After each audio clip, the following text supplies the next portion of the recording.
Agradecer ao doutor Evandro novamente, meu amigo, um grande médico, e venho aqui hoje falar sobre um tema que eu acho importante para todo mundo, que é a hipertensão arterial, e agradecer a presença dele novamente, a disponibilidade, e acho que todo mundo vai aprender um pouquinho e queria que todo mundo perguntasse no final ou tivesse alguma dúvida, porque eu acho que é um tema que parece que todo mundo domina, mas não é um tema simples.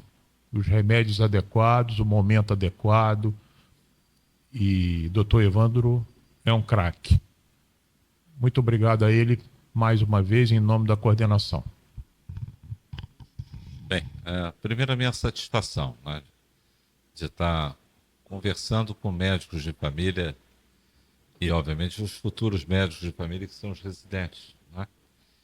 E é claro, quando a gente fala de um tema como hipertensão arterial, a gente, como cardiologista, a gente está sempre aprendendo, né, desse tema. Né? E isso exige que a gente tenha e possa sair daqui dessa nossa reunião com algumas mensagens e algumas mudanças de comportamento. Obviamente, comportamento e prática. Porque essa é a grande epidemia do mundo moderno, que é a hipertensão arterial. Se acredita que 1 bilhão e 200 milhões de pessoas possuem hipertensão arterial. Provavelmente 40% da população de Niterói, que é uma população envelhecida. A média no Brasil dá em torno de 30%. E, obviamente, o que muda e o que mudou? Né? Eu encaminhei para vocês esse material, que é um manual de hipertensão arterial, que a Sociedade Brasileira de Cardiologia, aqui do Estado, ele fez, né, com os melhores hipertensólogos que a gente tem no Estado, né, e muito embasado na última diretriz brasileira de hipertensão. Então, quando vocês me chamaram para falar sobre hipertensão secundária, no contexto da atenção primária, para mim foi uma convocação. Não foi nem para perguntar, você vai? Não, claro que eu vou, porque seguramente esse é o dragão que eu combato. Né? Porque a hipertensão arterial é o que causa infarto, insuficiência cardíaca, AVC, doença vascular periférica e doença coronária. Doença coronária e infarto, né? AVC são as duas principais causas de morte. Quando Niterói passou a ter os médicos de família, a gente deixou de morrer na cidade por hipertensão. Os lugares que têm uma medicina de família frágil, o descontrole da hipertensão faz as pessoas morrerem de AVC hemorrágico. Quando você passa a ter atenção primária, as pessoas passam a morrer de infarto, porque continuam sendo hipertensas, mas só passam a ter hipertensão controlada. A grande mudança, não é? E quando vocês enxergarem um cardiologista que usa um aparelho de pressão automático, vocês podem ter certeza, esse indivíduo fez a vacina para não se tornar um cardiossauro. Ou seja, hoje o Brasil proscreveu o uso do esfigmomanômetro aeróide para avaliação da hipertensão arterial. E todo paciente hipertenso que possa ter acesso a comprar na farmácia, ele deve comprar um aparelho automático de pressão arterial e mensurar 2 vezes ao dia ou 1 vez ao dia a sua pressão arterial. É isso que está escrito ali. Essa é a primeira mensagem. Ou seja, então aonde eu vou, eu levo meu aparelhinho de pressão automático. Por quê? Porque sem ele, eu não consigo o quê? Poder avaliar a pressão arterial. Porque, a gente está ficando velho e surdo. Ou seja, segundo, a gente tem uma preferência por 5 ou 0. Então a gente começa a arredondar a pressão arterial. Terceiro, que a gente precisa calibrar esses aparelhos minimamente a cada 6 meses. E ninguém, a pessoa ganha da avó, o aparelho de pressão, nunca mais calibra. Então, essas mudanças, não é? Isso é fundamental para você poderem enxergar qual é o trabalho, não é? Que a Sociedade Brasileira de Cardiologia, a Sociedade Brasileira de Hipertensão e a Sociedade Brasileira de Nefrologia fizeram com esse documento. Não é? O seguinte, você me ajuda a projetar, Tarek? Vê se você consegue aqui me ajudar a projetar. Tarek é meu aluno de graduação, ele faz monitoria e ele faz medicina na UF. Então, a primeira coisa importante, segunda mensagem possante, é que a pressão arterial agora não é mais 12/8. É menor do que 120/80. O indivíduo que tem a pressão arterial de 12/8 até a 130/80, ele tem o quê? Esse indivíduo tem uma pré-hipertensão. E às vezes a gente puxa isso um pouco mais. E a gente diz que esses valores de pré-hipertensão podem chegar até 140/90. Próximo. Então aqui tem um homem de 60 anos, hipertenso, com pressão arterial elevada, 132/85, com peso, já aumentado o peso, tendo, né, uma creatininemia aumentada, uma relação albumina-creatinina na urina de 100, uma glicose normal e tomando remédios. A primeira pergunta é, bem, esse indivíduo, será que ele é hipertenso? A resposta hoje, né, é que é acima de 130/80. A segunda coisa importante é que a gente já não olha mais creatinina há muito tempo. Hoje é obrigatório, nessa diretriz de hipertensão arterial, é ter o clearance estimado de creatinina. A terceira coisa importante, obrigatório hoje, é o quê? É avaliar a relação creatinina-albumina. Ou seja, esse paciente já tem um dano renal, mas já tem uma relação albumina-creatinina aumentada, já tem microalbuminúria. Então, esse paciente, ele precisa tomar remédio? A resposta da Sociedade Brasileira de Cardiologia é sim. E frequentemente a gente já começa com 2 remédios. E qual é a meta de controle do paciente hipertenso? A meta de controle do paciente hipertenso é abaixo de 130/80. Próximo.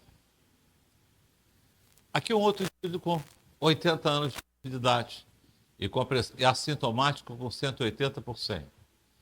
Ele está hipertenso? A resposta é sim, independente da idade. Qual remédio deve usar?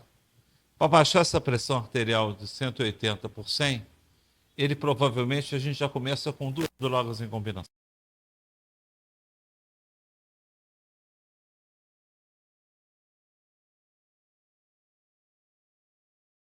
Ou uma droga que possa ser um bloqueador do receptor de angiotensina. Próximo.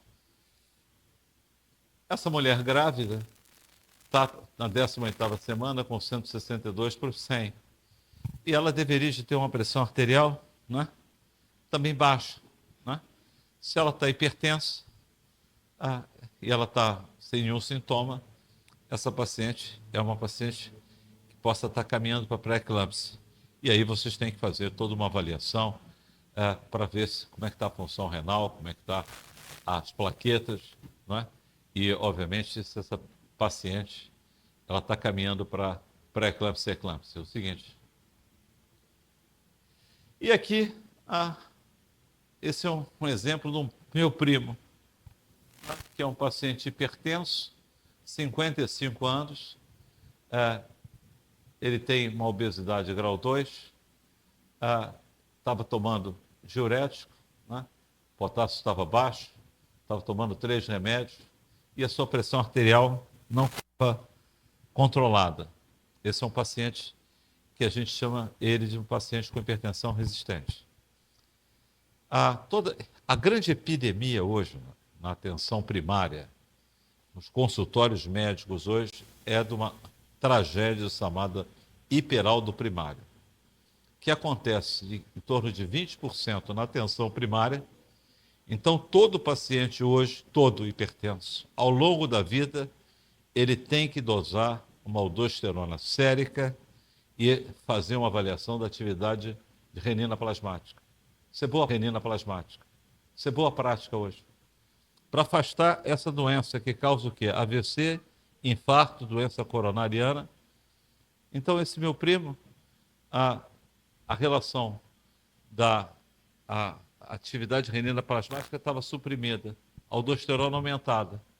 Então, esse paciente ele tem o quê?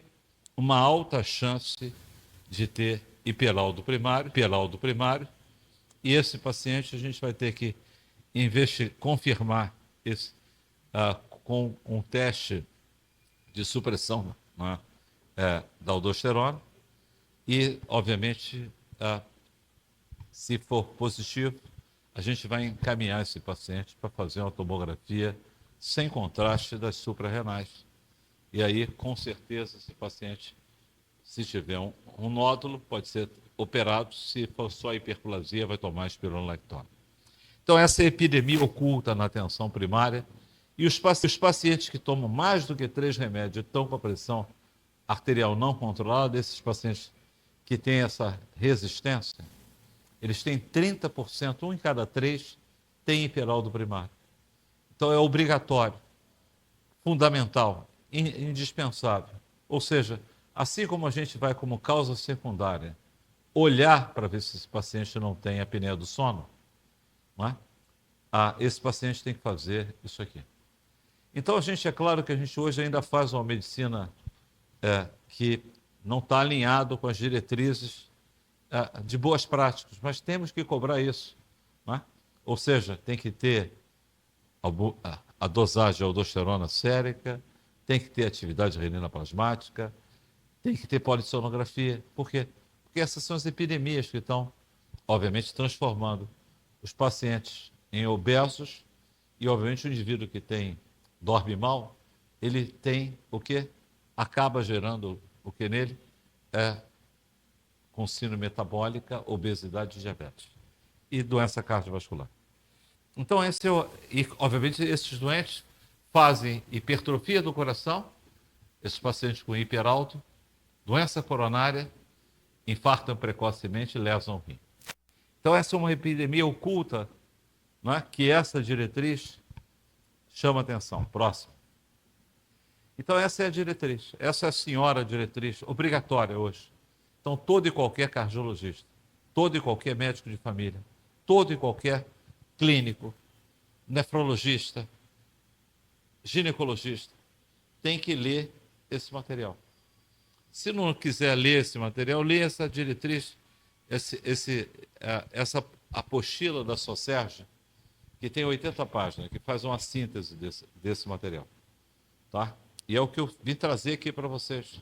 A gente precisa efetivamente entender a causa de por que o paciente tem uma hipertensão, quais são as causas secundárias e quais os motivos do paciente ter uma hipertensão refratária ou resistente. Próximo. Então, aqui está o que é hoje pressão arterial normal, abaixo de 120/80. Então, o indivíduo que tem a pressão arterial que vai de 120 a 139, 80 a 89, ele é pré-hipertenso. Acima de 140/90, ele é hipertenso. Então, isso é uma coisa fundamental hoje. A pressão normal é menor do que 120/80.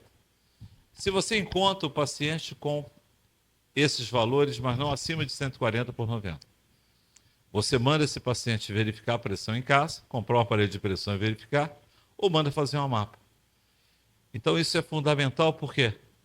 Porque a gente hoje, em relação a esse inimigo, a gente não quer perder tempo. E, obviamente, se esse paciente tem acima de 180/100, esse paciente, ele obviamente, tem uma hipertensão arterial que, se é silencioso, pode ser uma crise hipertensiva, se ele tiver alguma evidência de lesão de órgão-alvo aguda, ele tem uma emergência hipertensiva. Então, essa é a primeira coisa importante. Quais foram as 3 mensagens que eu passei até aqui, Tarek, nessa apresentação de hoje? Os valores de pressão arterial normal, abaixo de 120/80.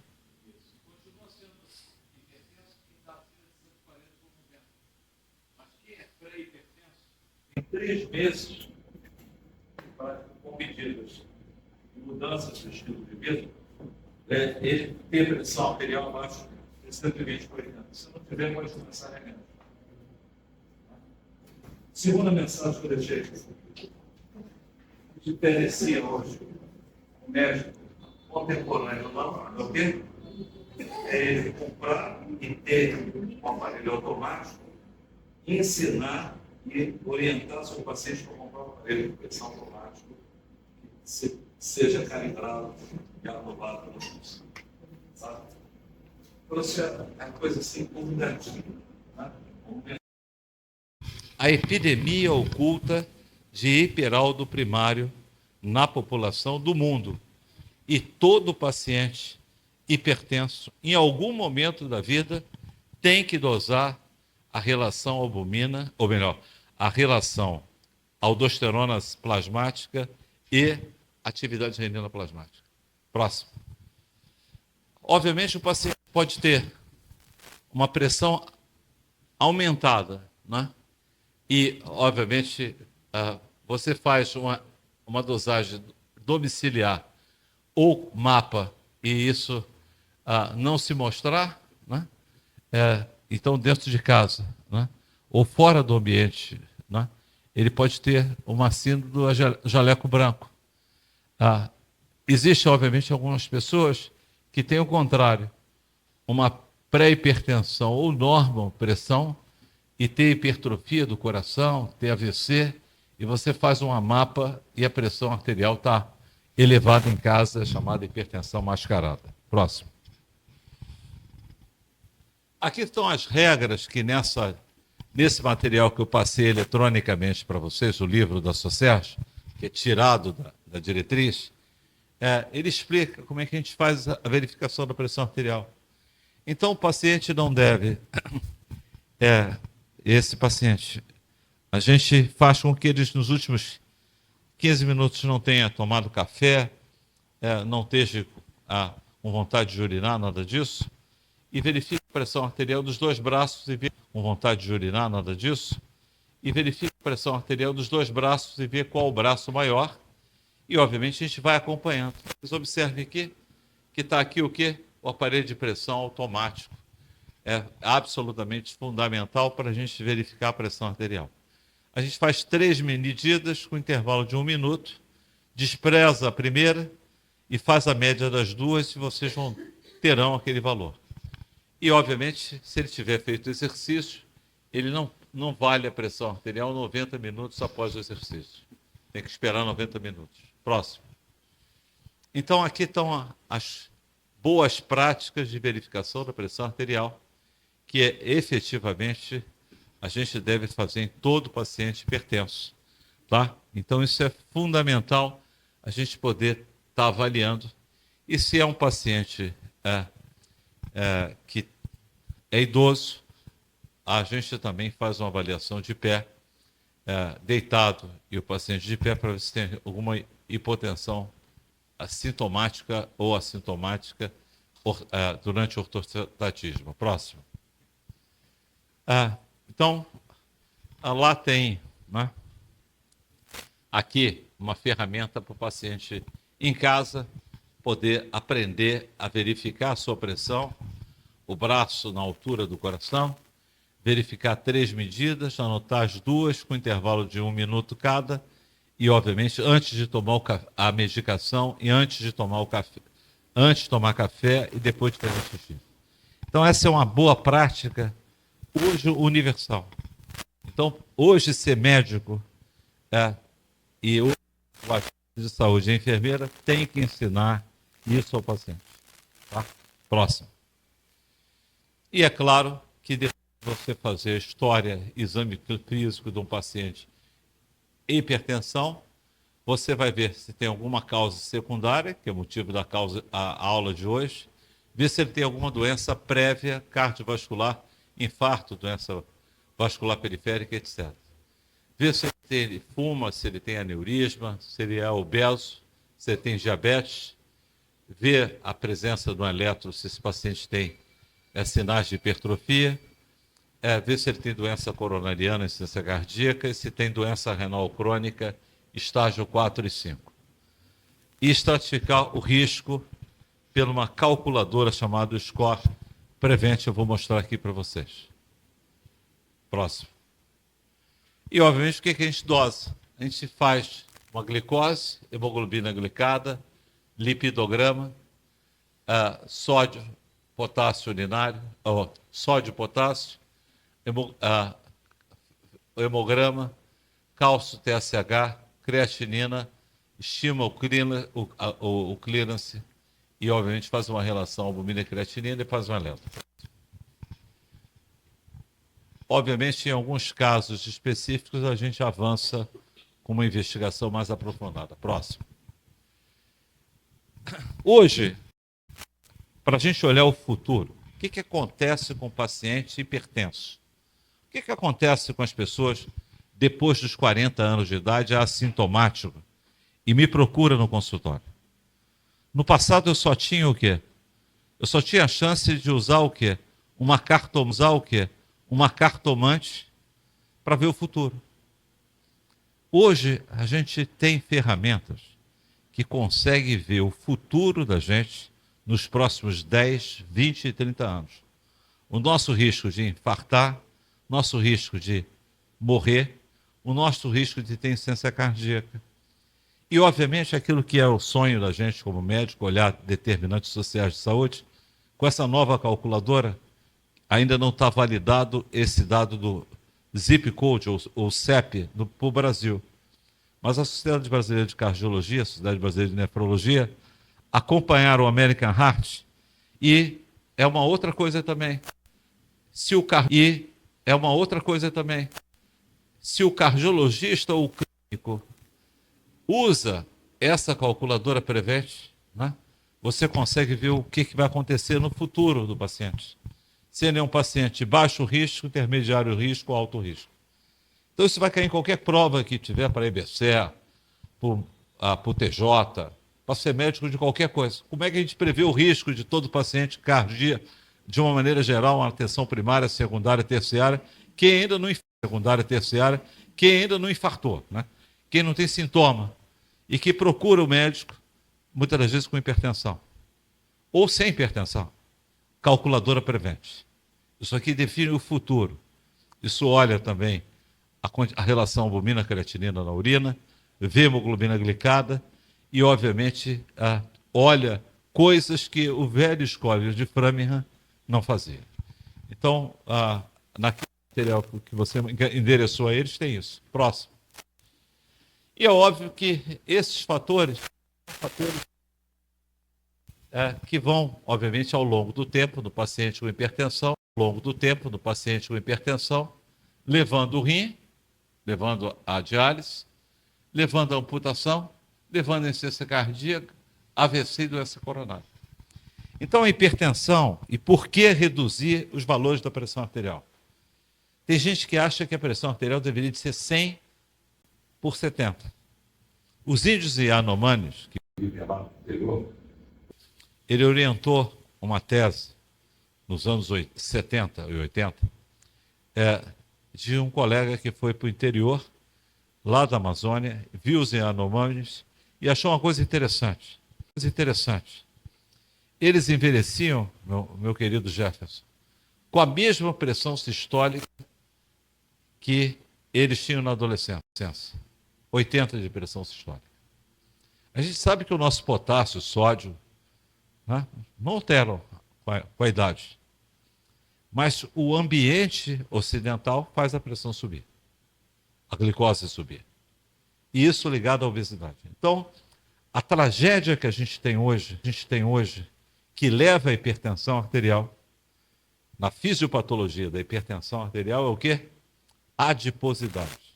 É por isso que essa diretriz sugere o quê? Inibidor de GLP-1, agonista de GLP-1, perdão. Ou seja, é por isso que drogas como semaglutida, né, tisapida, né, são drogas recomendadas nessa diretriz. E vão ter incorporado ao Sistema Único de Saúde, não vai ter jeito. Porque, tirando a obesidade, você deixa de ter hipertensão. E muitos pacientes fazem a cirurgia da obesidade e precisam o quê? De menos remédio para a hipertensão. Então, esse é o ponto importante. Hoje, mudança de estilo de vida é o quê? Abandonar o cigarro, parar de beber, fazer exercício. Mas uma coisa mais importante é o quê? É o sujeito deixar de ser obeso. Então, esse é coisa importante. Então, a fisiopatologia da hipertensão arterial, para uma grande maioria de pessoas, é o quê? Aumento da adiposidade. Ou seja, quando você tem as pessoas com uma cintura abdominal normal, quando tem o seu IMC normal, esses indivíduos voltam a precisar de hipotensores e muitos deles podem deixar de ter hipertensão. Próximo. Aqui o que a gente dosa, próximo. Vamos lá, vamos em frente. E é claro, todo médico de família, todo cardiologista, todo neurologista, hoje ele olha a creatinina, é coisa do passado. A gente faz o clearance estimado pela calculadora utilizando o EP. Né? E vê a albumina, a relação albumina-creatinina, e você define esse indivíduo em estágios da lesão renal e o paciente renal vai morrer de doença cardiovascular. Então, isso é obrigatório na atenção primária, secundária e terciária. Olhar a creatinina, não. Já olhar no paciente internado o quê? O clearance estimado e a relação albumina-creatinina. Não ter o paciente, a relação albumina-creatinina na atenção primária hoje, e não ter o clearance estimado na evolução do paciente é o quê? Não está de acordo com as últimas recomendações da Sociedade Brasileira de Cardiologia, da Sociedade de Hipertensão, da Sociedade de Nefrologia e das principais sociedades médicas, porque isso não tem como inventar. Isso é o mundo inteiro que diz isso. E, obviamente, a gente tem que ter acesso à boa prática clínica. Próximo. E é óbvio que esses pacientes, se eu tivesse que parar por aqui, quais causas que levam à hipertensão secundária? A primeira delas é o quê? Doença renal crônica. A segunda coisa é a estenose da artéria renal, que é uma coisa que toda vez que eu tiver alguém hipertenso com menos de 30 anos ou mais de 55 anos, ou tiver uma queda da função renal, ou iniciei IECA-OBRAR, começou a fazer aumento da creatinina em mais de 50%, ou tem uma assimetria no ultrassom, esse paciente tem que fazer um Doppler para ver se não tem estenose da artéria renal. A coartação da aorta, uma doença rara, onde o pulso nas pernas e a pressão é menor do que nos braços. Hipohipertiroidismo, feocromocitoma, uma condição rara, e hoje o que a gente faz de screening é dosar metanefrina no plasma, e a gente dosa também a atividade de renina plasmática. Polissonografia, quando o paciente, a gente pergunta sempre à mulher do sujeito se ele ronca, verifica o perímetro do pescoço, faz algumas perguntas e usa um questionário Stop Bang, que é uma ferramenta de prática clínica ideal para médicos de família para ver se o sujeito tem alto risco de ter apneia do sono. E, obviamente, a grande vedete hoje de causa secundária é essa aqui, que vem superando a doença renal crônica, que é o hiperaldo primário. Então, essa é a grande doença da moda, que leva a AVC, infarto, hipertrofia e insuficiência cardíaca. Essa é a grande vedete hoje, que todo médico de família deve fazer o screening em algum momento do paciente dele. Ou se ele é um paciente hipertenso resistente, está tomando mais do que 3 remédios, obrigatório, porque ali você vai ter quase 30% com essa condição. E, obviamente, esses pacientes devem ser encaminhados para um centro especializado. Próximo. O Antônio Pedro tem esse papel. Então, aqui você tem o conjunto de pacientes com hipertensão. 20% é hipertenso resistente, precisa tomar mais do que 3 remédios. E refratário, 5%, que tomam 5 ou mais remédios para baixar a pressão arterial. Então, esses pacientes, mais do que nunca, aqui, hiperaldo primário é fundamental ser avaliado. Próximo. E aqui tem duas dicas importantes. O paciente que tem uma pressão arterial superior a 130 por 80, está tomando 3 remédios, essa pressão não está 130 por 80, ou ele não está aderente, porque não está tomando remédio, ou esse paciente tem uma condição que leva à ativação da renina, angiotensina, aldosterona. Obviamente, eu vou avaliar esse paciente por uma causa secundária, obrigatória. Vou ver a função renal, estenose arterial renal, e vou ver hiperalto. E esse paciente, ele tem uma condição que leva um status de aumento da atividade da aldosterona. Por isso, a próxima droga, a quarta droga, é a espironolactona, aldactone. E se esse paciente está tomando mais do que 5 remédios, obviamente já foi excluído a hipertensão de causa secundária, já fiz polissonografia, ele está, obviamente, perdendo peso, já foi visto o rim, já foi visto a estenose arterial renal, não encontrei nada. Aqui, esse refratário, a grande fisiopatologia é a atividade simpática. Nesse momento é que eu vou fazer beta-bloqueador. Aqui é que eu vou introduzir, nesse paciente, drogas que atuam sobre a ação simpática. Claramente, a gente vai usando clortalidona no lugar de tiazídico. A clortalidona ela tem um efeito, inclusive, com pessoas que têm um clearance diminuído. E ele reduz evento cardiovascular. Próximo. Então, a hipertensão arterial, ela é resistente. Eu tenho que fazer uma mapa, porque ele pode estar resistente na minha frente e com a pressão normal em casa e ter uma hipertensão resistente do jalóico branco. Ou ele pode ter uma forma resistente verdadeira. Aqui tem aqui tem hiperaldosteronismo correndo forte. Eu vou varrer esse paciente para causa secundária e, obviamente, vou empiricamente, depois de fazer o screening para hiperaldo e afastar outras condições, vou fazer para ele como quarta droga a espironolactona. Próximo. E é claro, se o paciente agora é resistente a 5 remédios, esse paciente ele vai agora utilizar ou um beta-bloqueador, ou clonidina, ou uso um alfa-bloqueador. Próximo, como quinta droga. É óbvio que muitos pacientes hipertensos não estão com a pressão arterial controlada e a gente tem que estar trabalhando cada vez mais para os pacientes saberem que são hipertensos, que os números mudaram e, obviamente, a gente tem que controlar a pressão arterial com valores abaixo de 180. Próximo. E é claro que por que o paciente ele tem dificuldade de manter a sua pressão controlada? Pode ser problemas por falta de um time multidisciplinar, pode ser por fatores ligados ao ambiente que ele vive, pode ser por não aderência, pode ser por não ter acesso ao tratamento ou outros fatores socioeconômicos. Luz para mim. Então, a mensagem que eu queria trazer aqui para vocês, né, é que esse material que eu distribuí para vocês é fundamental ser lido, relido, discutido e incorporado. Né? Porque se eu falar que pressão arterial hoje ela é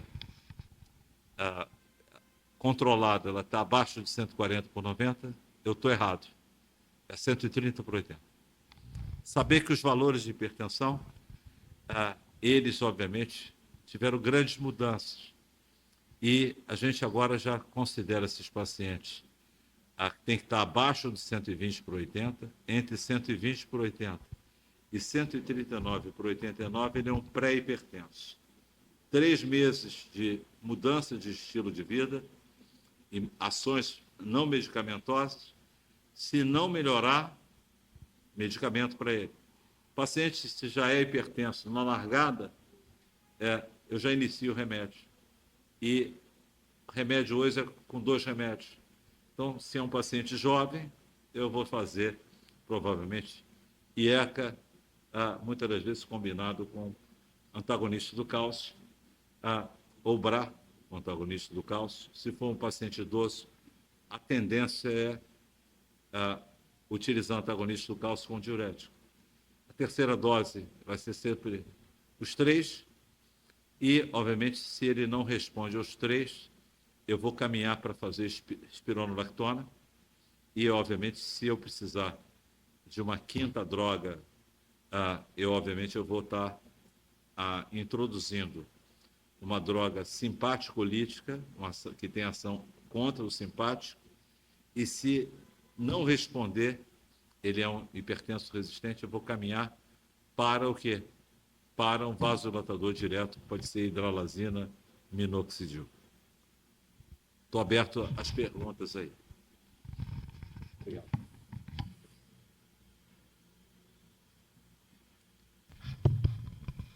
Tem luz aqui.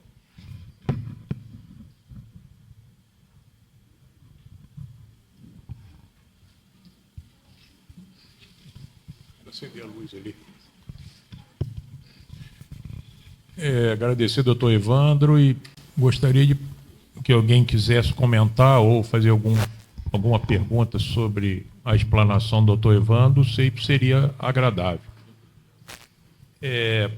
Eu já começo aqui perguntando ao doutor Evandro, que eu vejo alguns pacientes nas emergências dos hospitais com crise hipertensiva,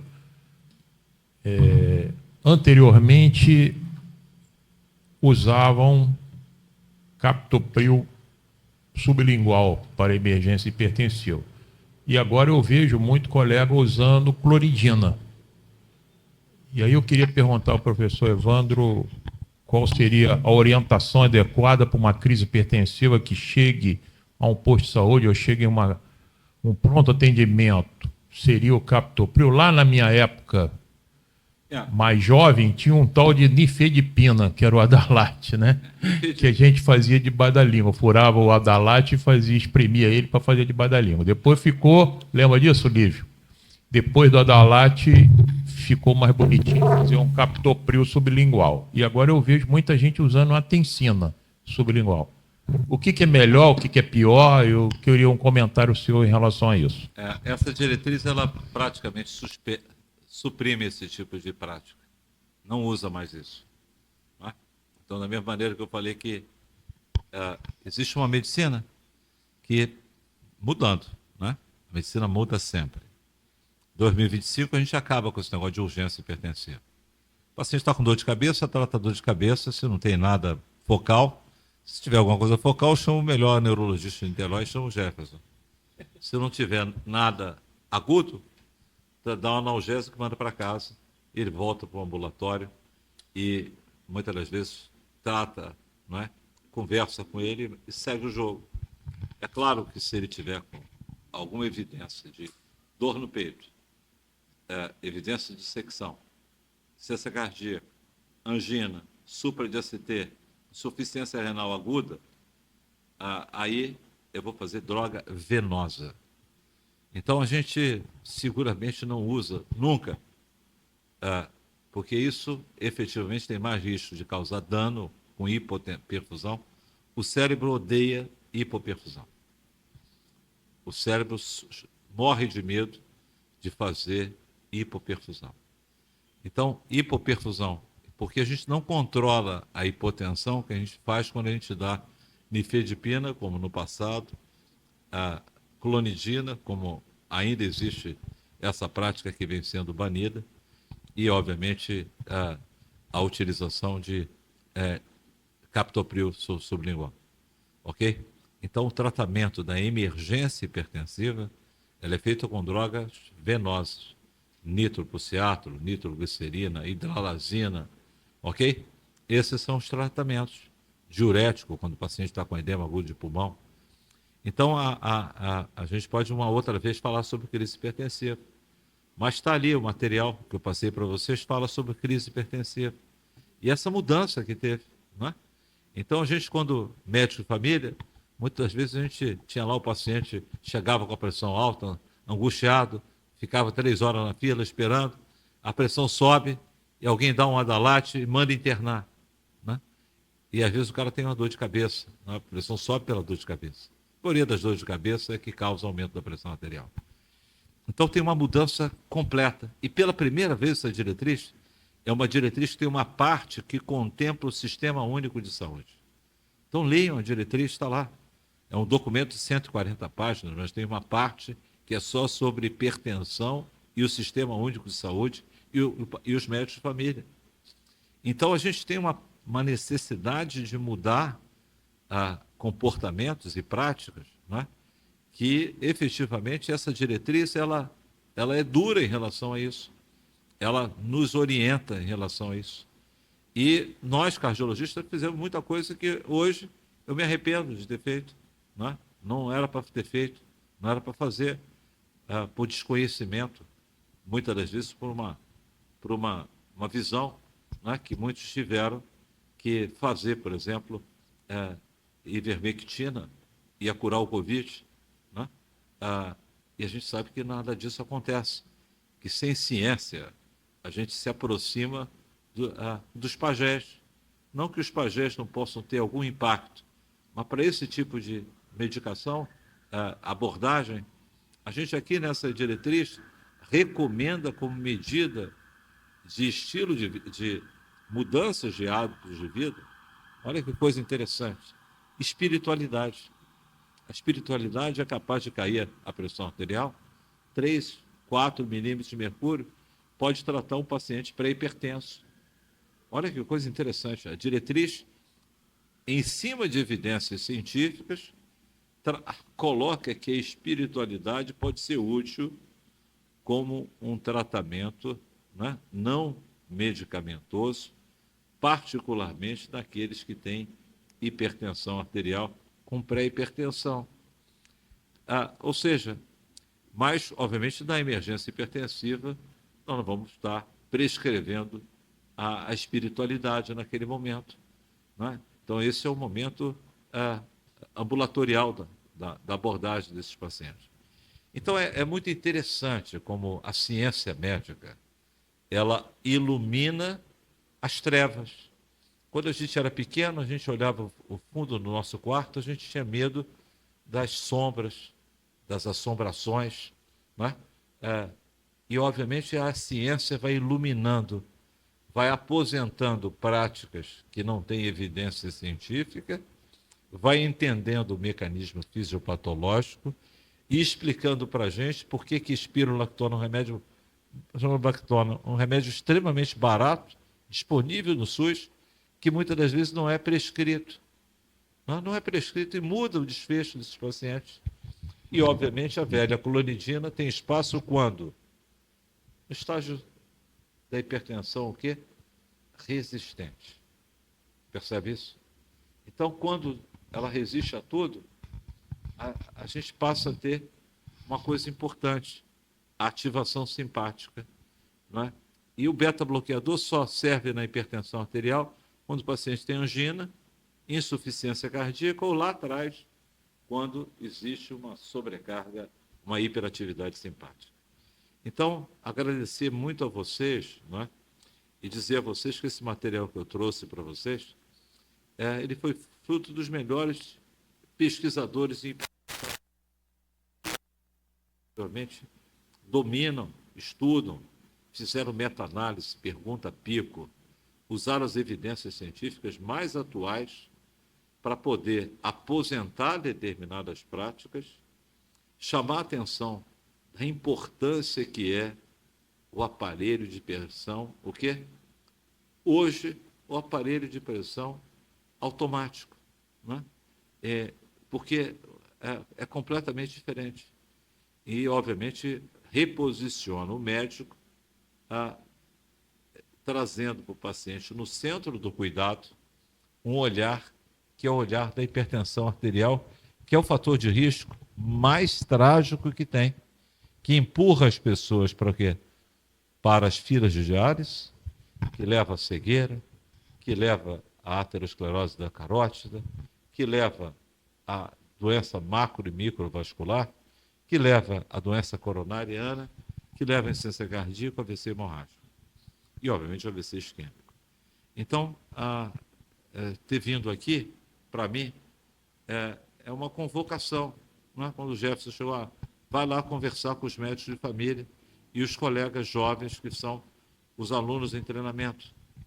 Porque nós não podemos viver de uma cultura de orelha, né? Repetindo, muitas das vezes, porque alguém falou que é para fazer dessa maneira. Não, tem boas práticas. Essas são as boas práticas. E a gente tem que implementar no nosso módulo de família e, obviamente, junto às policlínicas, o cuidado certo para os pacientes com hipertensão arterial. E temos que exigir que tenha o quê? O cuidado certo, que a gente tenha acesso à polissonografia, acesso à aldosterona e dosagem de renina, que tenha ultrassom com a doutora Angélica. Né? A doutora Angélica está lá no Largo da Batalha, não é isso? Para fazer os duplex de artéria renal. É um talento, é um dos ícones da ultrassonografia brasileira e de Niterói.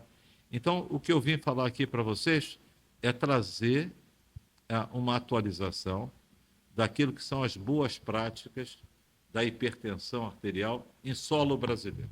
Isso que vai cair nas provas, nos concursos, né? Seja das Forças Armadas, da Prefeitura, do TJ, ou seja, aonde precisar de médico, vai cair questão disso. Prova para residência, não é isso? Neurologia. Professor, eu podia passar um caso clínico para avaliar aqui rapidamente. Você quer o microfone ou Não, fica inimigo do microfone?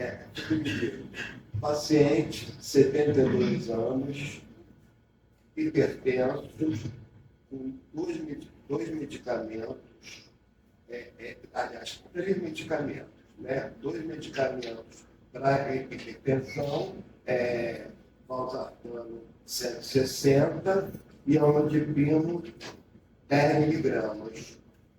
E como esse paciente já teve um episódio isquêmico, Cerebral ou coronariano?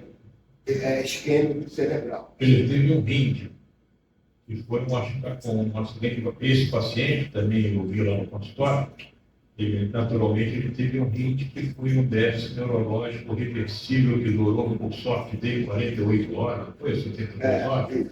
Então não foi nem um ataque isquêmico, nem foi um acidente vascular, foi um rim, entendeu? E aí, esse paciente, que sou eu, né? Ele tinha... Eu não falei. Não, mas ele tem algumas comorbidades. Ele é pré-diabético, sendo alguma coisinha tipo. E o lipidograma normal. Por conta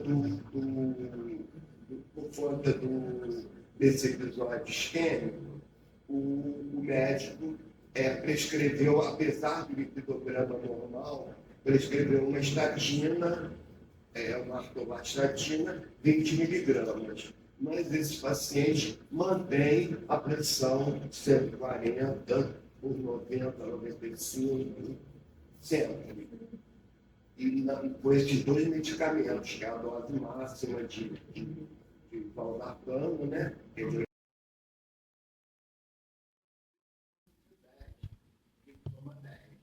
Eu conheço um cardiologista em Niterói excelente, chama Dr. Evandro Tinoco. Aconselho esse paciente marcar imediatamente uma consulta com o Dr. Evandro, E o senhor é médico, eu acho que o doutor Evandro deverá fazer um preço mais acessível. Então, se você quiser, te indico o local e o momento que ele te atenderá.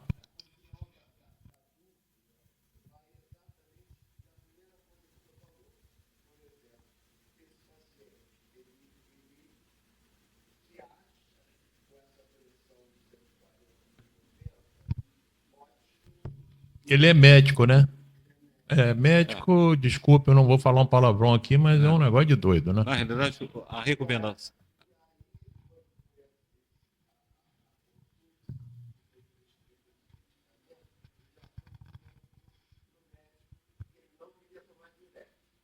É, na realidade, o que acontece?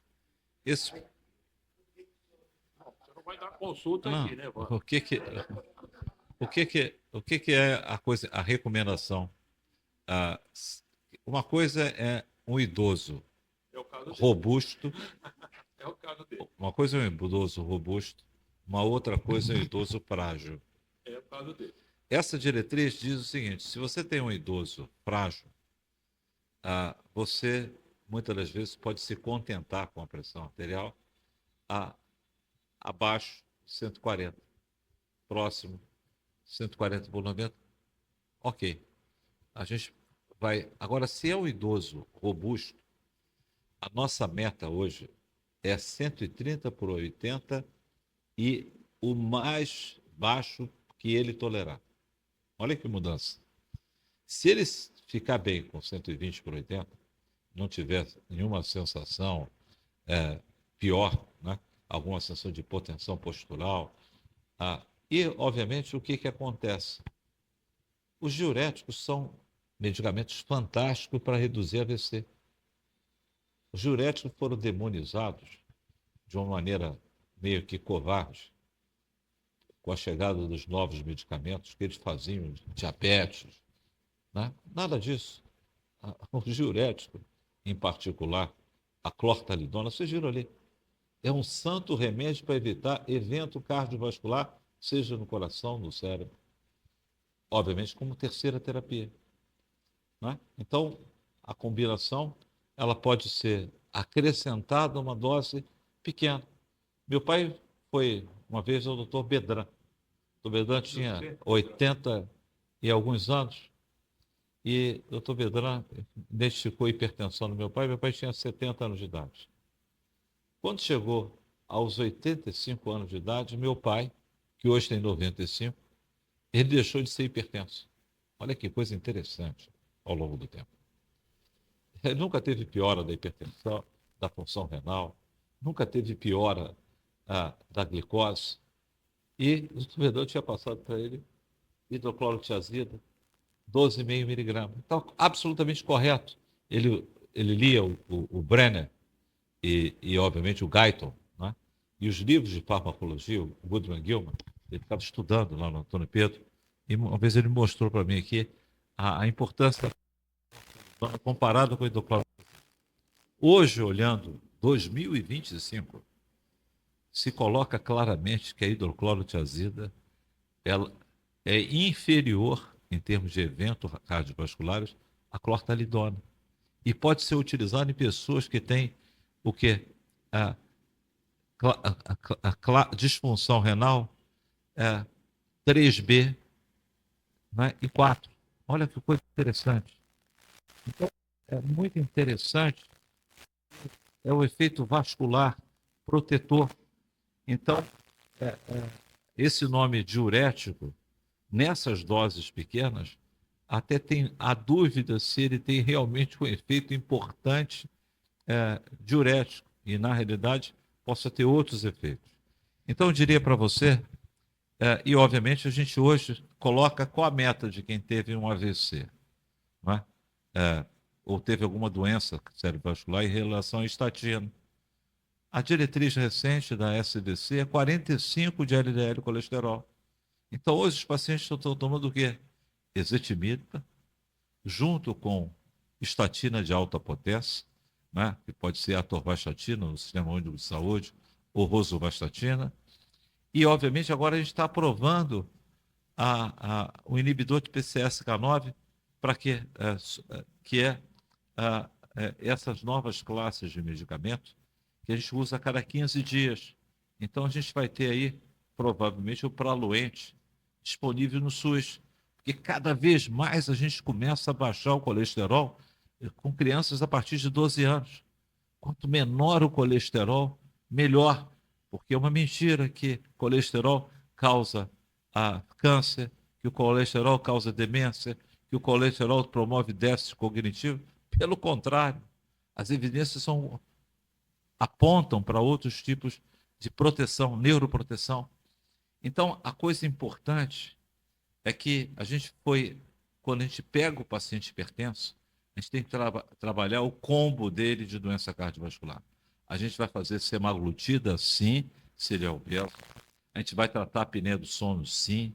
A gente vai jogar o colesterol no chão, se ele for um paciente de alto risco, se ele tiver alguma evidência de algum evento aterosclerótico nesse contexto do paciente, se ele é um paciente diabético. Então, essa é a mudança. E a gente vai buscar o controle, que é o que hoje não é mais 140 por 90. É 130 por 80 para baixo. Então, se o paciente tolerar ficar com esses medicamentos e ficar com a sua pressão de 130, 120 por 70, ele vai viver mais. Então, a gente tem evidência para isso. Então, essa diretriz para mim, é uma honra e um privilégio ser membro da SBC e poder falar essas coisas para vocês. Raquel, eu me atrasei um pouquinho, mas estou chegando em 40 minutinhos, tá? Se você...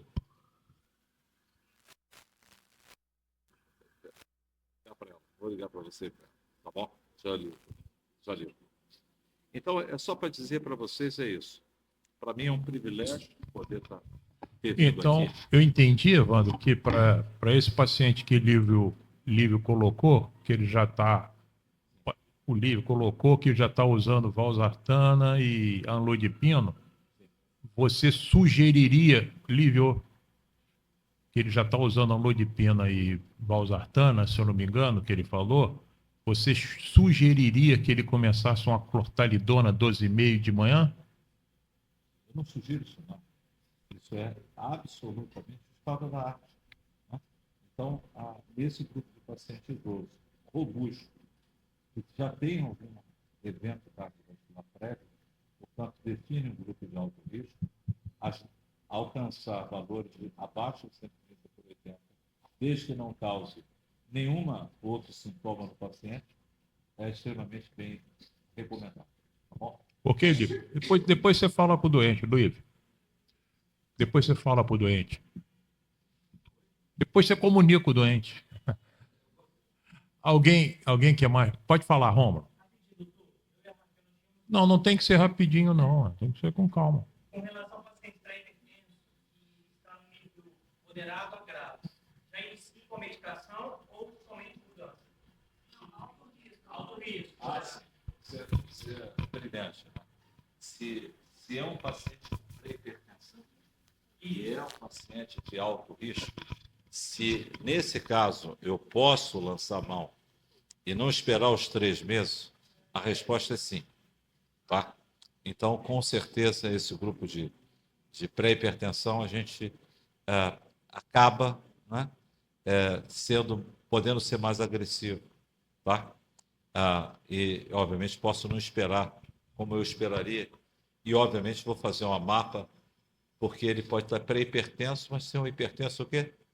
Um hipertenso mascarado. Ele está um pré-hipertenso aqui, está à noite com 200 de pressão arterial, pode estar de tarde com 170 de pressão arterial. Então, aqui, não há dúvida que esse é o grupo de pré-hipertenso, que é obrigatório a MAPA e a MRPA, até para a gente poder conduzir uma meta terapêutica adequada para ele. Sim. Dentro do material que o senhor mandou para a gente, estava o princípio que seria idoso frágil. Sim. Nós, como veículo de unidade básica, como é que a gente aplica esse princípio? Idoso frágil? Olha só. Quer dizer, o conceito de idoso frágil é justamente você tem ferramentas para você vê a fragilidade. É claro que se você tem um paciente que tem, para locomoção, ele usa uma bengala, ou está em cima de uma cama, ou vem com uma cadeira de roda. São pacientes que têm profunda sarcopenia, são pacientes que fazem hipotensão postural, não é? Você coloca ele de pé, ele faz, olha, sentir um pouco de desequilíbrio, não é? E, obviamente, se ele tem uma força de pressão. Então, a gente usa dinamômetro, a gente avalia a polifarmácia que esse paciente possa estar. Então, todo esse contexto mostra um idoso que tem um risco de mau evento, não é? E aí a gente pode tolerar começar com monoterapia.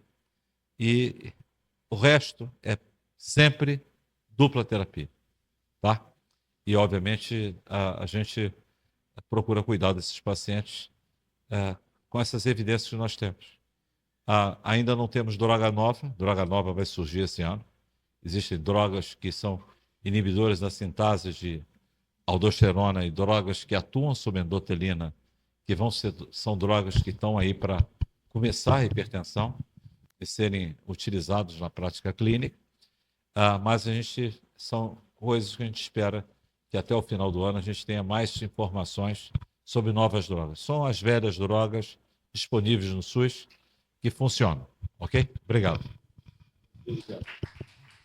Grande abraço. Obrigado.